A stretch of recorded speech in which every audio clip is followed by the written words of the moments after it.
Let's look at basic history. Let me explain. No, they are today. They weren't there historically. But let me explain. Look. You're an Englishman. In the English school curriculum, they teach that the English, the British, the Brits were barbarians.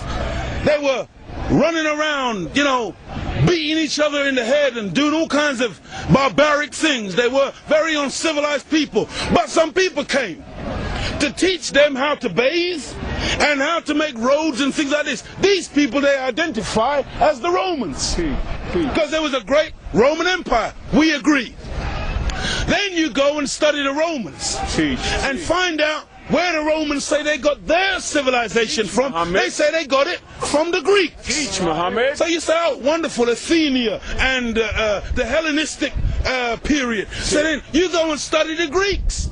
Pythagoras and the boys. And when you study the Greeks, they say they got all of their civilization from Egypt. Go ahead. Where is Egypt? Teach. Africa. Black people. Yes. And today we're in denial about basic reality. That's right. And so I'm saying to you that it's really just important to understand that as Caucasian people, all of those, look, when Napoleon arrived in Egypt, he saw the great statue of Ramesses. That's right. He saw the great edifices of the Sphinx and all of it. You know what Napoleon did? When Napoleon saw the nose that looked like my nose, he was so upset because all of these great statues, they got a nose like mine. And you don't have a nose like mine if you are a Caucasian. You only have a nose like mine if you're a black man. And these were black men. Huge statues that scared the life out of Napoleon. And so he told his soldiers, turn the cannons on these statues and blow the noses off.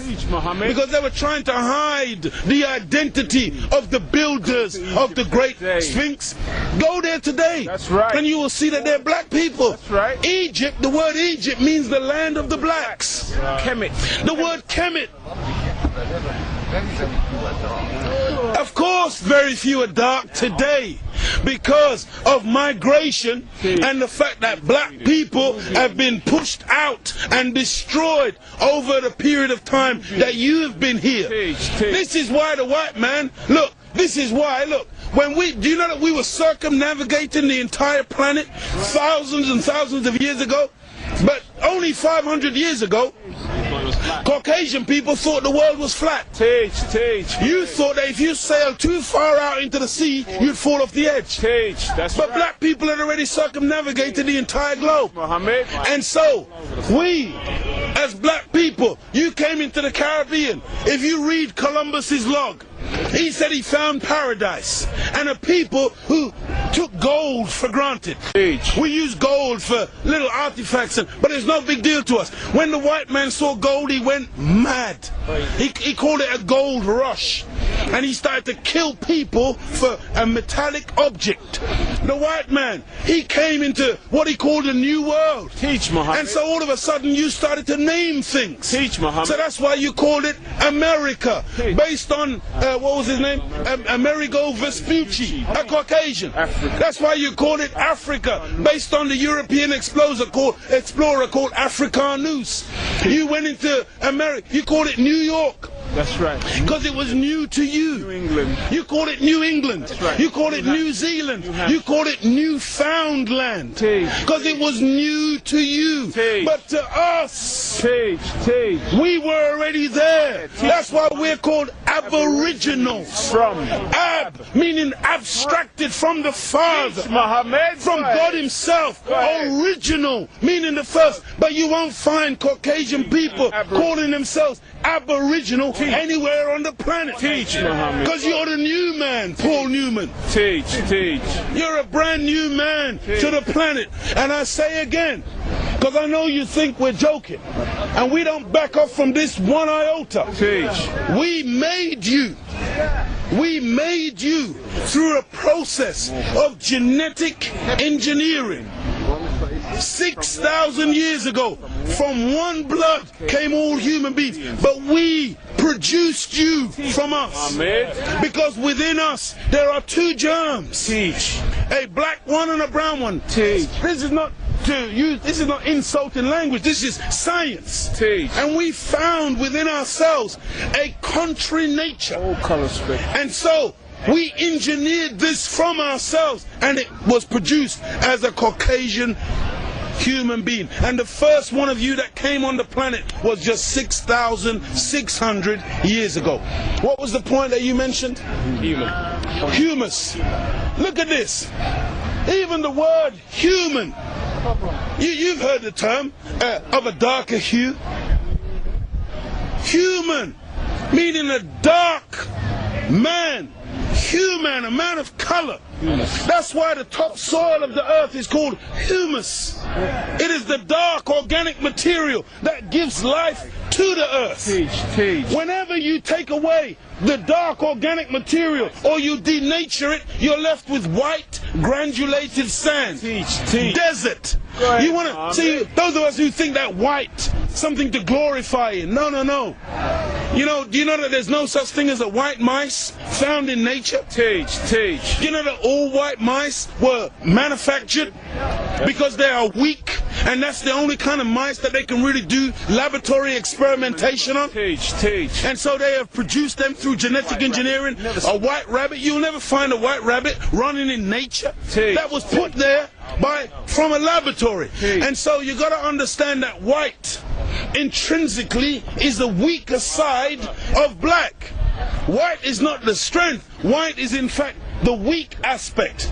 And so when you want real flour, you go and get yourself some whole grain flour. You got to go and get wholemeal. It's got to have the whole meal in it. It's called brown flour. And that's the one that wise people eat. You don't eat this, but then you make the white flour, which you've totally denatured, and you call it mighty white. When you look at the great white shark, it's not white. You're so desperate to have white things that are great that you call it a great white. You call it the great white whale. It's not a white whale, not white. It's black or grey, but it's not white. You can't get a heavyweight champion, so you're looking for a great white hope.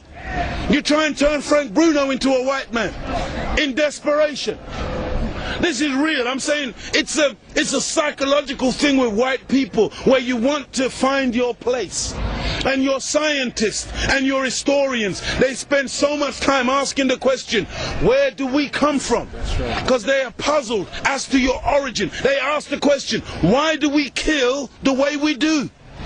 Because there's a different nature. You have a different nature to the rest of the members of the human family. Look at the Chinese, look at the Asians, look at the black people. All of us got dark eyes. All of us got black hair. The only one on the planet who's got ginger hair, blonde hair, brown hair, grey hair, brunette. You see, you got to understand pedigree, and you got to understand mongrelization. I'm telling you the truth. Go ahead. Because when you got a dog and it's all spotted and all different colors, you call it a mongrel. But when you see a pedigree, it is uniformed. And it has a consistency to it. And the white man, you just came yesterday, and you are a mixture of us. You are the colored man. You are the one that's gone around the world making everything based on color. You were the one who went into Australia. You were the one who went into South Africa. You were the one who went into Asia and classified people and things based on color. That's why you call one of us octoroon, another one quadroon, another one half-caste, another one mulatto. I mean, these are classifications from you, not from us. We never saw people based on their color. We saw people as human beings. But the white man is the one who came along and made all of these classifications. So that's why this man, Yaqub, he wasn't a madman, he wasn't a mad scientist. He was a good scientist, and he just wanted to see if he could bring out from the black man the other side of the black man, the negative side of him, and make it live. And he was successful. After 600 years of grafting, he produced a Caucasian. And the Caucasian person is a person who is anti-nature. That's why when the sun comes out, I'm energized. Me and the sun, we got a relationship. I love the sun. I don't need no sunscreen. I don't get cancer from the sun. Me and the sun have got a good relationship. I love it and it loves me. But white people, you got to put sunblock on. You got to hide from the sun, because now you might get a little melanoma. Part of me on you, that means your death. Why would the life giver, which is the sun, be against your very life? Why is it that instead of harmonizing with the planet, you're forever trying to fight against nature? Why is it that when I come out of my mother's womb as a baby, I've got natural rhythm? But white people, for you to learn to dance, you got to write it out, paint the steps on the floor. My women, they walk with a great big house on their head in Africa and in the Caribbean by nature. Perfect balance, perfect poise. Nobody has to teach them. But the white woman, when she is coming from the aristocracy and she's going through finishing school, she has to have a little book placed on her head to teach her how to walk properly. Because it's not natural to you, but it's natural to us. It is natural to the black people. It comes out of us like a web comes out of a spider.